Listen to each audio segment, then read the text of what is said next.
capture complete. Welcome to ISS, Cygnus.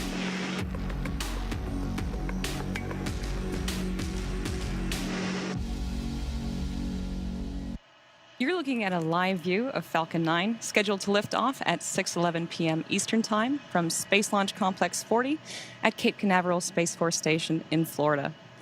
Thanks for tuning in to today's coverage of Northrop Grumman's next commercial resupply services mission, NG-23, to the orbiting laboratory. My name is Tyler Lionquist, and I'm a Starlink business analyst here at SpaceX.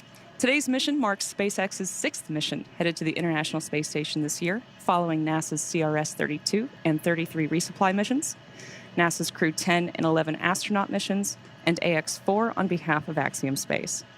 Since 2012, SpaceX's Falcon 9 rocket has supported operations on the International Space Station, delivering critical science, hardware, and supplies to crew aboard the station with the use of our Dragon crew and cargo vehicles. As part of NASA's commercial resupply services contract, SpaceX and Northrop Grumman offer safe, reliable, and cost-effective transportation to and from the International Space Station. In fact, Dragon and Cygnus are currently the only Stage 2 RP-1 load is complete. The only two operational U.S. cargo supply vehicles capable of supporting station activities.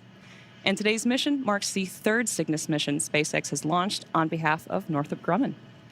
Now, at T-minus 20 minutes, the vehicle is currently on track for an on-time liftoff. Weather is looking clear tonight. You can see those beautiful blue skies, with currently only a 10% possibility of violation. And if for any reason we don't launch today, we do have a backup opportunity available tomorrow on Monday, September 15th at 5:49 p.m. Eastern Time.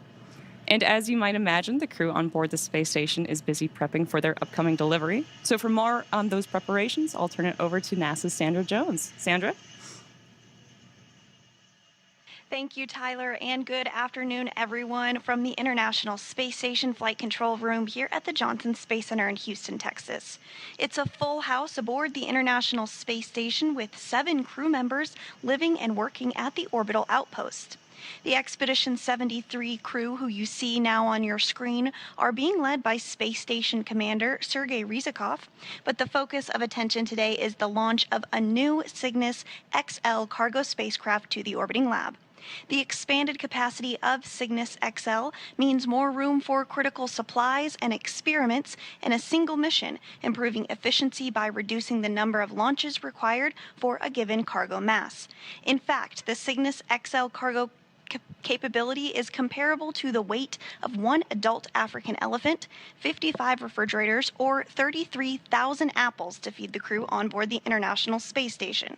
Northrop Grumman has named this Cygnus spacecraft the SS William Willie McCool in honor of the NASA astronaut who piloted the STS-107 mission and who perished in 2003 during re-entry in the Space Shuttle Columbia accident. The SS Willie McCool is poised to deliver over 11,000 pounds of supplies, science experiments, and equipment to the orbiting complex.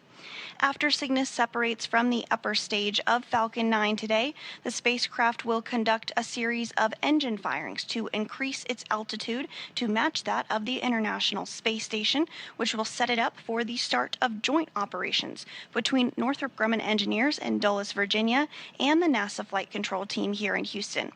A launch today will bring Cygnus to the space station in the morning hours on Wednesday, where NASA astronauts Johnny Kim and Zena Cardman will be waiting in the cupola, set to use the space station's robotic arm to reach out and grapple the spacecraft that will be installed to the Earth-facing berthing mechanism on the Unity module for a stay of about 5.5 months.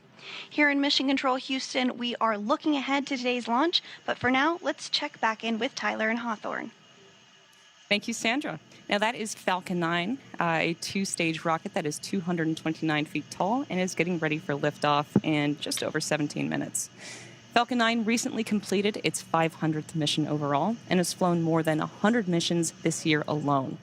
At launch, it produces more than 1.7 million pounds of thrust, and rockets like Falcon 9 don't use all of that power just to go straight up.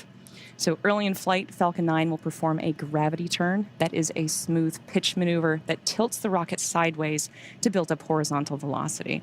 You might hear this call out about 10 seconds into launch as vehicle pitching downrange. And once the first stage completes its portion of the mission, it shuts down and then will separate. A staged rocket like Falcon 9 sheds the booster, so Stage 2 and the payload... Stage 2, LOX load has started. There's a good call out. So that the payload can keep climbing faster and more efficiently. And then after stage separation, today's booster will return to Landing Zone 2 at Cape Canaveral Space Force Station. And this particular booster is returning to Earth for its 4th time. Then the second stage will take over from there, powered by a single Merlin vacuum engine, also known as the MVAC. With its extended nozzle and optimized design, the MVAC drives maximum performance in the vacuum of space. And topping it all off is the payload fairing. That's the carbon composite shell that protects the spacecraft during the uphill trip through the atmosphere. And about 3 minutes into flight, both halves of the fairing will separate and then parachute back down to Earth. Now, both of our fairing halves have seen multiple flights. One is flying for its 6th time today, and the other is flying for its 3rd. Now, if recovery goes to plan, the fairings will be pulled from the ocean and then prepped to fly again. So much of what makes Falcon 9 remarkable happens in flight. Those stages separating, the first stage landing itself on land or on a drone ship in the middle of the ocean, the fairings parachuting back, all of that to get ready for another flight to space. And getting to space is the first step in building our multiplanetary future. So with just over 15 minutes to go, everything is looking on track for launch. We'll continue to provide updates as we get closer to T0. But for now, let's learn a little bit more about the spacecraft that's delivering roughly 11,000 pounds of supplies to the space station.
The Falcon 9 team reported on console at T-minus 2 hours and 15 minutes and began their final checks of the launch vehicle and ground systems. Final checkout of the flight termination system was performed at T-minus 1 hour and 45 minutes. Then the chief engineer conducted a technical readiness poll just before the T-minus 1 hour mark. And after that, the Falcon 9 team completed a data review of first and second stage propellant checkouts, as well as avionics and guidance, navigation, and control at the T-minus 1 hour mark. Now, unlike the 2 previous Cygnus missions, today's mission does not require late load cargo at the pad. So at T-minus 38 minutes, the team conducted a technical readiness poll and elected to proceed with propellant load and launch. And we're expected to finish loading at T-minus 2 minutes. Since 2013, Northrop Grumman has delivered over 71,000 kilograms of cargo to the International Space Station on a commercial basis for NASA, providing supplies, science experiments, and equipment to the crew aboard the station. Over the last decade, Northrop Grumman has made other improvements to the performance and capabilities of its Cygnus spacecraft to meet NASA's requirements, including adding reboost capability, late load capability, and the ability to conduct secondary missions. Northrop Grumman is also developing fully autonomous rendezvous and docking technology for a version of Cygnus that can resupply future commercial space stations. And while we continue to get closer to launch, let's take a closer look at the science on today's mission. We're doing all kinds of really important science aboard the space station, all the way from stem cells and material science. And we're also working at NASA to industrialize low Earth orbit and explore the moon and beyond.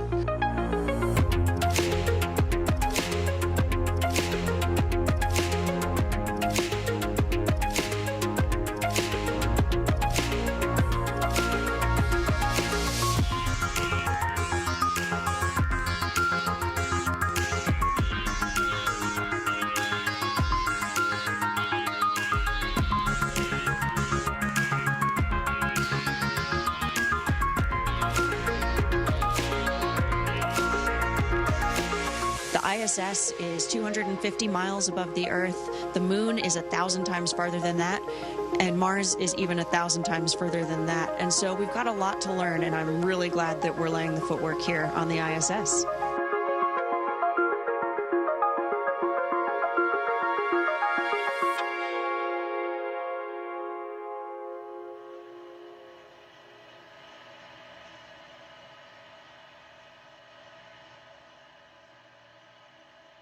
Tyler, we are at T-minus 9 minutes 48 seconds until the launch of the Falcon 9 rocket and the Northrop Grumman Cygnus XL cargo craft, which is delivering over 11,000 pounds of supplies and science experiments to the International Space Station, as you just saw in that video.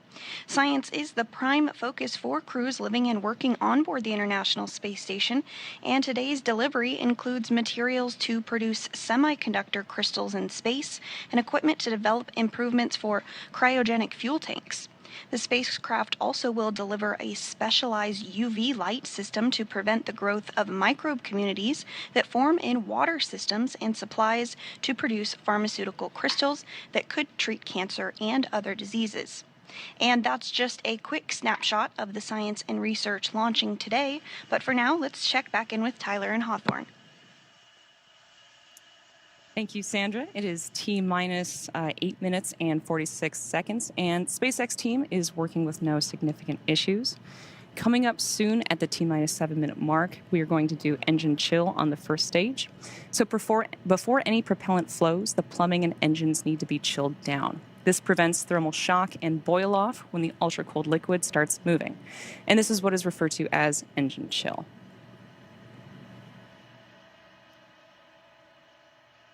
And then coming up in just over 2 minutes, RP1 loading for the first stage will wrap up, which is going to complete the fuel side of the propellant equation for the booster. We use RP1, a rocket-grade kerosene and liquid oxygen as primary propellants, RP1 for fuel, and liquid oxygen as our oxidizer. And those are loaded separately onto the vehicle. Those propellants are chilled to under 300 degrees below zero. And propellant is loaded late in the countdown, and that is intentional, because colder propellants are denser, and denser propellants mean more performance out of the same tanks. So the colder it is, the more mass that you can move.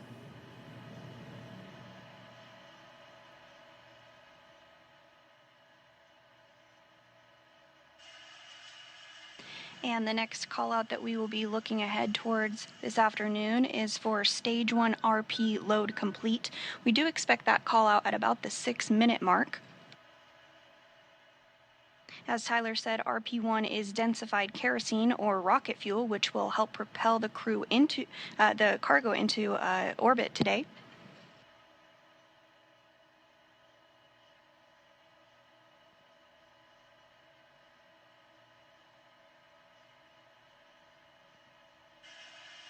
Engine chill.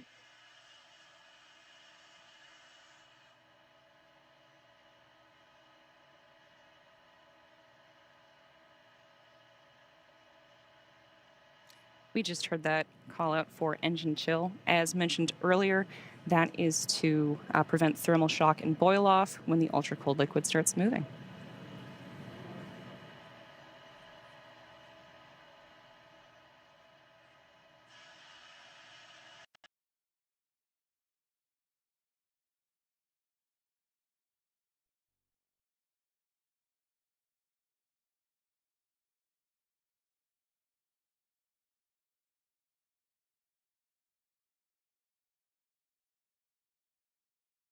That completes the fuel side of the propellant side of the booster.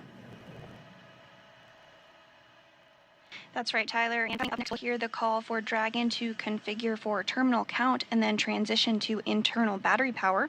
And we'll also hear the call out for strong back to retract, and we might get some visuals of that as well. The strong back is the large truss structure you see next to the rocket, and it's hinged at the base and connects to the launch mount beneath the very first stage. So first, we'll see the clamp arms open up around the second stage, and then the strong back will begin to pivot back, slowly swinging away from the rocket. It will reach its full recline by the T-minus 3 minutes and 40 seconds period. This strong back plays a critical role ahead of launch as it rolls Falcon 9 out to the pad and raises its vertical, as well as stays connected through the final seconds to launch. It provides fuel, power, telemetry, and command connections between ground systems and the rocket. We'll continue to check through a couple more fueling milestones, including one around the 2-minute mark Falcon 9 tanks before are flight, where pressing for we will strong hear back that retract. That was a good call out there. It's an indication that we are on track for an on-time liftoff as the transporter erector will prepare to retract.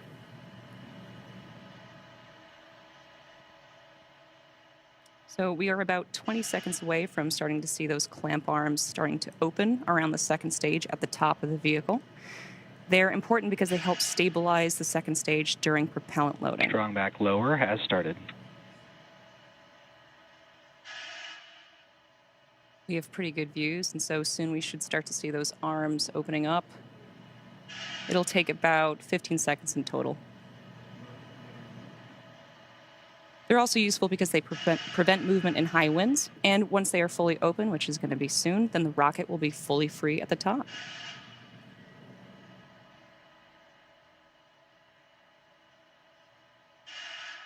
Now it looks like those arms are fully open now, and we should expect the strong back to start leaning back away from the rocket, giving it room for liftoff.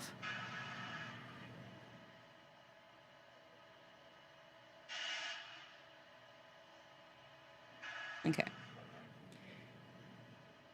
Almost complete. There it goes. Now, at this point, both stages are nearly fully loaded with about 1 million pounds of propellant. The first stage will be complete at around T-minus 3 minutes, followed by the second stage, which is expected to wrap up liquid oxygen loading at about T-minus 2 minutes.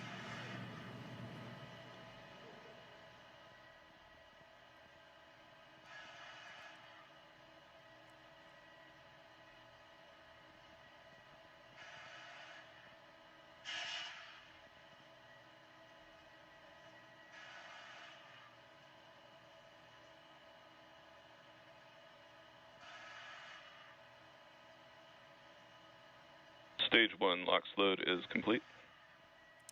So liquid oxygen loading for the first stage has just completed, finalizing propellant loading for the booster.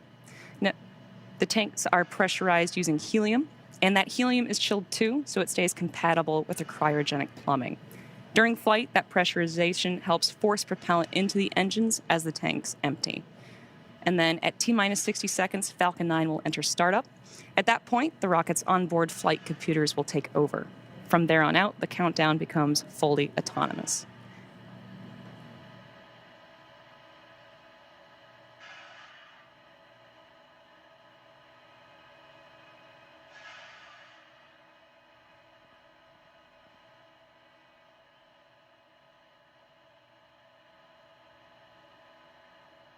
And we are standing by to hear that call out for stage 2 LOX load to be complete.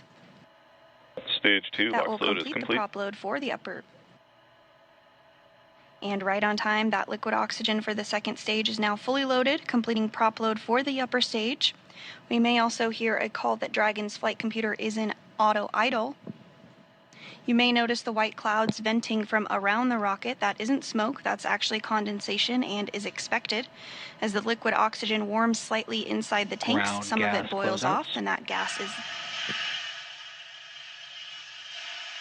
now being vented to help manage the pressure. When the vented oxygen hits the warm and humid outside air, it instantly condenses into clouds, which you are getting visuals of on your screen now.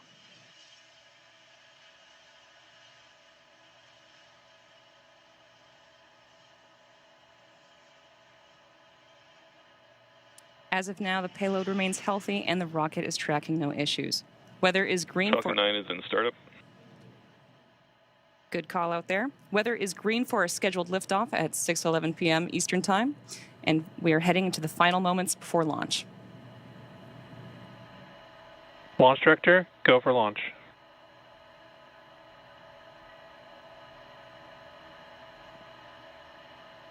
At this point, the autonomous flight computers have taken over the launch countdown, and stages 1 and 2 are T-minus pressurizing 30 for seconds. launch.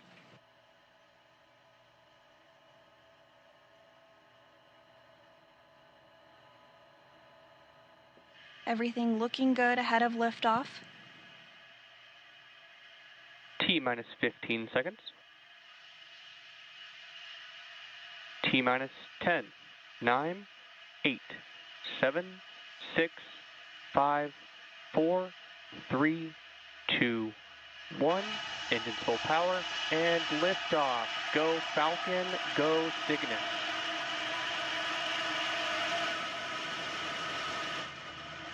And liftoff, Falcon 9 and Cygnus take flight. M1D chamber pressure nominal. The SS Willie McCool is en route to the International Space Station. Vehicle pitching downrange as all 9 Merlin engines have lit.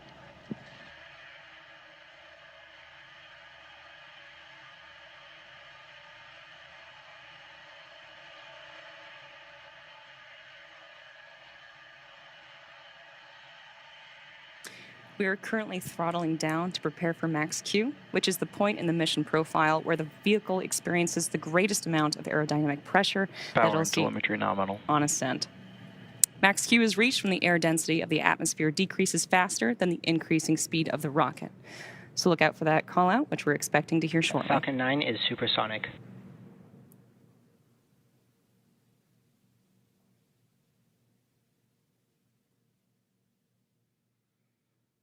Max Q. And there's that call out for Max Q. Now, coming up next are several events that are going to happen in rapid succession. First is main engine cutoff, stage separation, stage 1 flip, second engine start, boost back burn start, and then fairing separation. Main engine cutoff, or MECO, is where all 9 M1D engines Stage 2 engine chill. on the Falcon 9 first stage are shut down. This is followed by separation of the first and second stages. Stage 1 flip is when the booster uses its nitrogen gas thrusters to flip the booster around. And a few seconds later, the Merlin vacuum engine on the second stage will ignite to boost Cygnus to low Earth orbit, and that is also called out as Second Engine Start 1, or SES-1.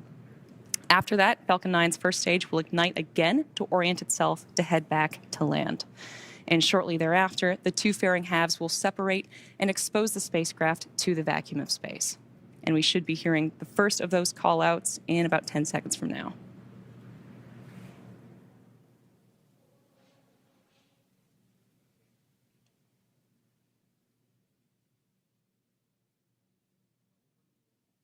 Stage separation confirmed.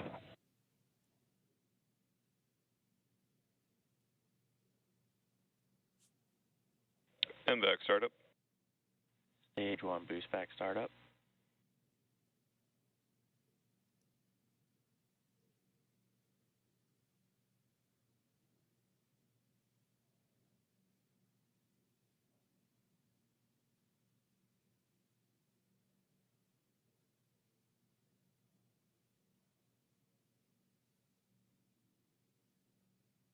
Fairing separation confirmed. And there we heard the call-outs for all of those events, which again were MECO, stage separation, stage 1 flip, SES-1, Boostback burn start and fairing separation. And coming up shortly, we should hear a call out for completion of the Boostback burn on the Falcon 9 first stage. This burn, which will last in total about 50 seconds, is the first of 3 burns that the booster needs to go through in order to make its way back to landing zone 2 at Cape Canaveral Space Force Station. So there was the successful Boostback burn on the Falcon 9 first stage.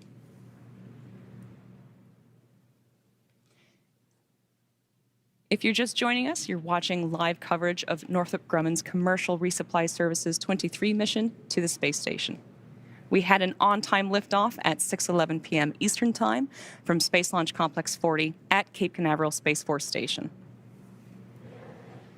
Now, in order to make its way back to land today, the Falcon 9 first stage has 2 more burns to execute. Next up is the entry burn, where 3 of the Merlin engines will reignite. This helps to slow the stage down as it re-enters the upper part of Earth's atmosphere. And following the entry burn, the booster will go through its landing burn, and this is a single engine burn that brings down the vehicle's speed rapidly in order to land back on Earth. And we should be hearing the call out for that entry burn in about 2 minutes from now. During the entry burn, Falcon 9 is decelerating by firing its Merlin engines, but the vehicle is still moving really fast. And this causes it to fly through Merlin's exhaust gases, which are also known as the rocket's plume, which deposits a layer of soot on the vehicle surface. And that's why our flight-proven vehicles look the way that they do. This soot comes from the carbon-based fuel that Falcon 9 uses, and with each flight, the soot builds up a little bit more on the outside of the vehicle. We are still more than a minute away from the beginning of the entry burn. As you can see from the telemetry on the bottom of your screen, the second stage is still picking up speed and is carrying Cygnus to orbit. On the right side of the screen, you can see that engine burn, and on the left side, you can see the first stage decelerating and making its way back to Earth.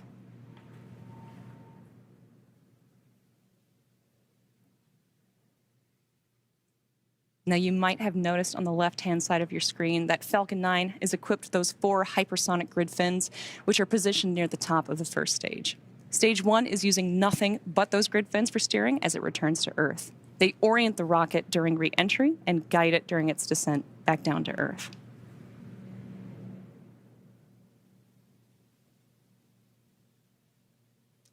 Reusability is the key to lowering the cost of spaceflight, enabling more investments in critical space infrastructure. The Falcon 9 first stage that is supporting today's mission is performing this entry burn for its 4th time. And the payload fairings are also flight-proven, with one half flying for its 6th time and the other half flying for its 3rd time. And we are moments away from the beginning of that entry burn. You should see the graphics light up as the engines do on the bottom of your screen. Stage 1 entry burn startup. And there's the call out for the entry burn startup on the Falcon 9 first stage. This burn is set to last about 20 seconds and again is slowing down the vehicle in preparation for its final burn and landing.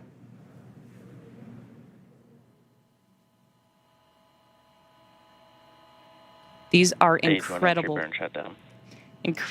clear views that we have today.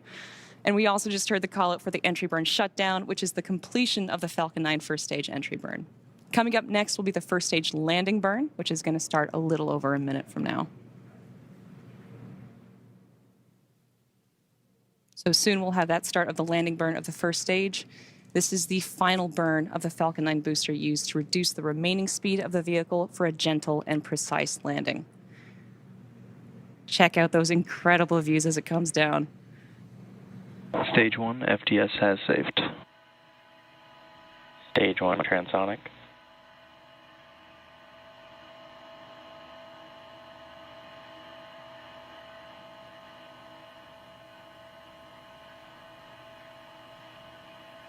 Stage 1 landing burn.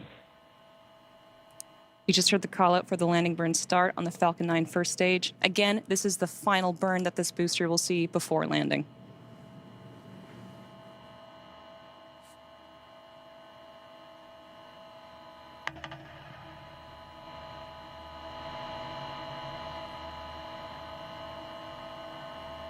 Stage 1 landing leg deploy.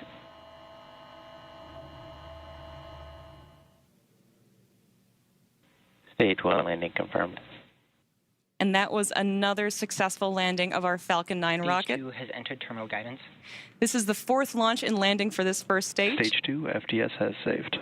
Coming up at around the 8.5-minute mark, we should hear a call out for second engine cutoff 1, or SECA 1, which is when the MVAC engine on the second stage shuts down. That'll conclude the roughly 6-minute burn by this engine needed to get Cygnus into the proper orbit for eventually intercepting the International Space Station.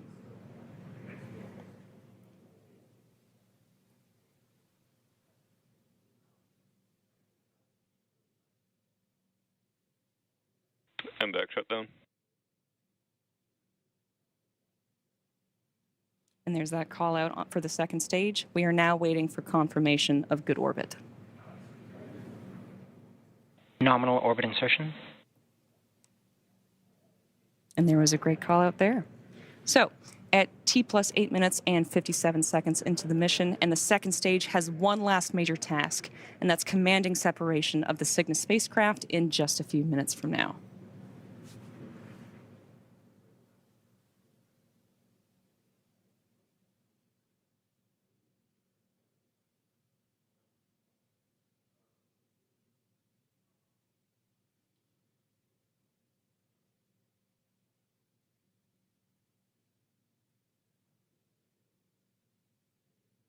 It's Northrop's tradition to name each Cygnus spacecraft after an individual who has made significant contributions to human spaceflight. The NG-23 Cygnus spacecraft is named in honor of astronaut William, or Willie, McCool. McCool was an astronaut and naval aviator who piloted the 2003 Columbia spacecraft and lost his life during the mission. His naval career included over 2,800 flight hours in 24 aircraft and more than 400 career arrestments. After being selected by NASA to become an astronaut in April of 1996, he reported to the Johnson Space Center in August of 1996. He completed 2 years of training and evaluation and was qualified for flight assessment as a pilot. Willie McCool's spaceflight career reached its pinnacle with his role as pilot of STS-107 aboard the Space Shuttle Columbia. The mission, which launched on January 16th of 2003, was dedicated to scientific research, with the crew conducting approximately 80 experiments over a 16-day period. Tragically, the mission ended abruptly on February 1st, 2003, when Columbia disintegrated during re-entry, just 16 minutes before the scheduled landing, resulting in the loss of McCool and his fellow crew members. In all, he logged 15 days, 22 hours, and 20 minutes in space. In recognition of his exemplary service and sacrifice, McCool was posthumously awarded the Congressional Space Medal of Honor, the NASA Spaceflight Medal, the NASA Distinguished Service Medal, and the Defense Distinguished Service Medal. Willie McCool's legacy endures through his contributions to aviation and space exploration. NG-23 is the first mission using Northrop Grumman's Cygnus XL configuration of its Cygnus line of cargo delivery vehicles. The cargo capacity of Cygnus XL is 5,000 kilograms, which is 33% greater than the previous version. The expanded capacity of Cygnus XL means more room for critical supplies and experiments in a single mission, improving the efficiency by reducing the number of launches required for a given cargo mass. For those of you just tuning in, you are watching live coverage of Northrop Grumman's Commercial Resupply Services 23 mission to the orbiting laboratory. Following separation, Cygnus will have a nearly 40-hour transit to the space station, where the station's Canadarm2 will grapple Cygnus, and the spacecraft will attach to the Unity module's Earth-facing port for cargo unloading. Cygnus will be joining the CRS-33 SpaceX Dragon spacecraft, which docked with the space station on August 25th, as well as the Crew 11 Dragon, which arrived on August 2nd. Both Northrop Grumman and SpaceX have a long history of supporting the International Space Station with cargo missions like today's. SpaceX's first commercial resupply services, or CRS mission, CRS-1, launched in 2012 and made history by restoring America's capability to deliver and return cargo to the station. The Cygnus spacecraft has been visiting the ISS since 2013, and the first Cygnus CRS mission, Orb-1, launched in 2014. Cygnus has delivered more than 71,000 kilograms of equipment, science experiments, and supplies to sustain the ISS astronauts under NASA's commercial resupply services contracts. The CRS partnership has helped build a strong American commercial space industry that will soon take us to destinations beyond low Earth orbit. In fact, these missions are providing critical learnings that will help us develop a human presence on the Moon and Mars, which will require a steady supply of cargo missions in order to grow and to thrive.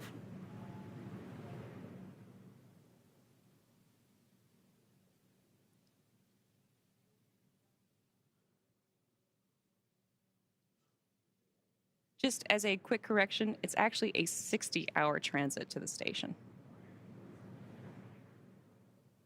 We're currently at T plus 13 minutes and 37 seconds, and we're expecting to hear the call out for payload deploy at around the T plus 14 minute and 40 second mark. As a reminder, this is SpaceX's 6th mission headed to the International Space Station so far this year, following NASA's CRS-33 and CRS-32 resupply missions, NASA's Crew 10 and Crew 11 missions, and Axiom Mission 4 on behalf of Axiom Space.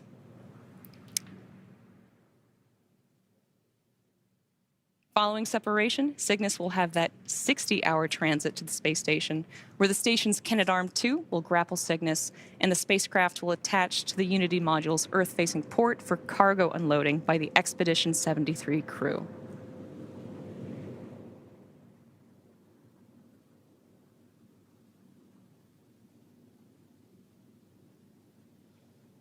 We should be hearing that call out shortly for payload deployment of the Cygnus spacecraft. Cygnus separation confirmed. And there you have it, a successful spacecraft separation. The Cygnus spacecraft is now on its way to the International Space Station, and as mentioned, is expected to arrive about 60 hours from now. With successful separation, that's going to do it for me here in Hawthorne. Be sure to check out spacex.com/launches for a schedule of our upcoming missions. And when you're there, check out our new departure board featuring our upcoming launches with details such as the mission name, launch and landing site, and liftoff time. In the meantime, Sandra, tell us what's next for Cygnus. Thanks, Tyler, and welcome back into the International Space Station Flight Control Room here at the Johnson Space Center in Houston. Next up will be the deployment of Cygnus's solar arrays, scheduled to begin at a mission elapsed time of 2 hours and 29 minutes, and should take about 45 minutes to be completed. Once those arrays are deployed, we will provide an update on the International Space Station blog with the latest news.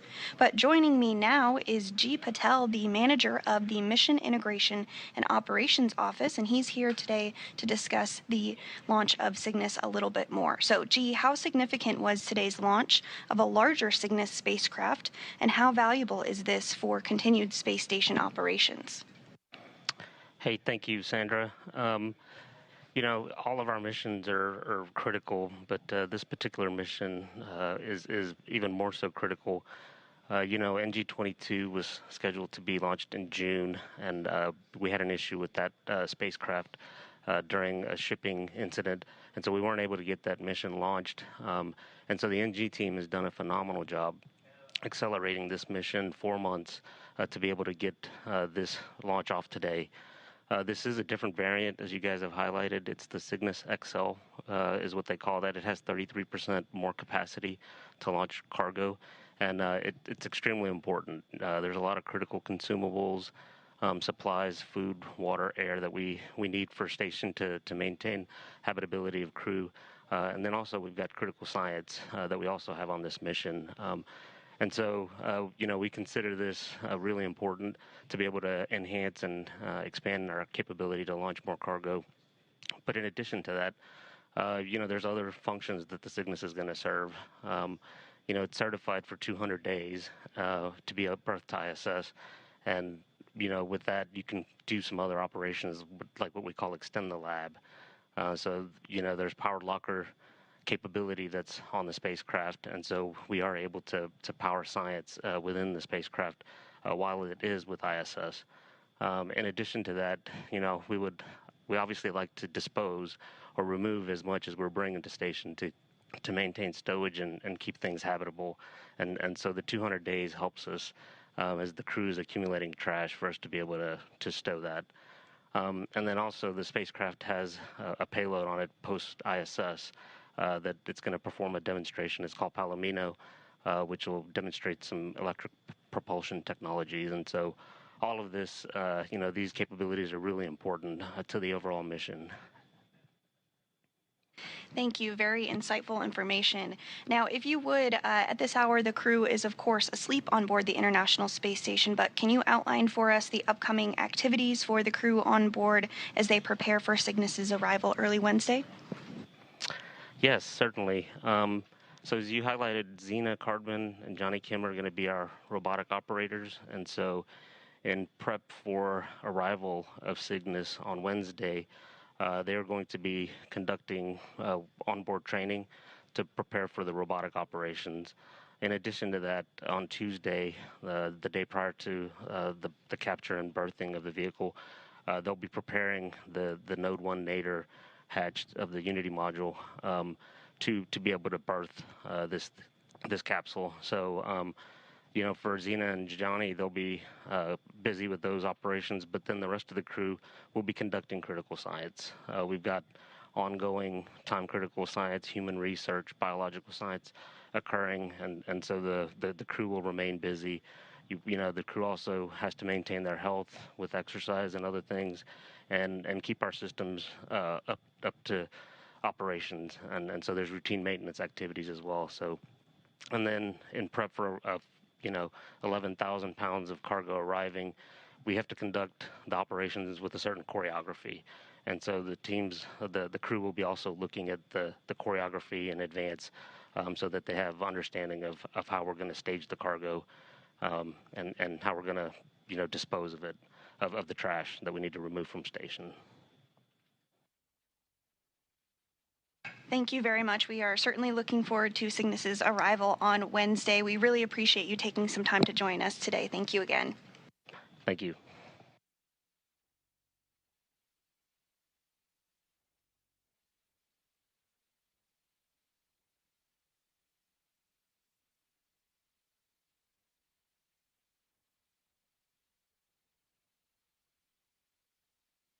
And with that, we will wrap up our launch coverage of Northrop Grumman's 23rd Commercial Resupply Services mission.